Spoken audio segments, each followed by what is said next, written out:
যে লাভ সিরাজগঞ্জ। আমি সবকে ধন্যবাদ দিয়েছি এবং সিরাজগঞ্জের যে সুযোগ্য জেলা প্রশাসক ওনাকে ধন্যবাদ দিয়েছি। পাশাপাশি আমি একটি দাবি উপস্থাপন করেছি, প্রত্যেক জেলার প্রবেশ পথে কিন্তু স্বাগতম লেখা থাকে, যে কোনো প্রতীকী চিহ্ন দিয়ে। যেমন আমরা রাজশাহীতে যখন ঢুকি তখন রাজশাহীতে ঢোকার আগে কিন্তু আমের প্রতীক দিয়ে রাজশাহীকে স্বাগতম জানানো হয়েছে।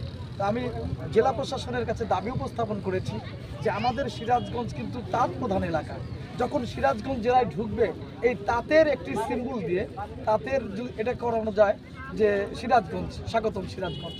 এবং বগুড়া থেকে আসতে যদি সেখানে কিন্তু আপনারা জানেন চলন বিল রয়েছে, ওইদিকে কিন্তু ধান বেশি হয়, ধান এবং চলন বিলের মাছ দিয়ে যদি একটা সিরাজগঞ্জকে স্বাগতম এরকম একটা গেট নির্ধারণ করা যায়, সিরাজগঞ্জে ঢুকতেই মানুষ দেখবে যে আমরা সিরাজগঞ্জে ঢুকছি, সিরাজগঞ্জের পরিচিতিটা কিন্তু বাড়বে।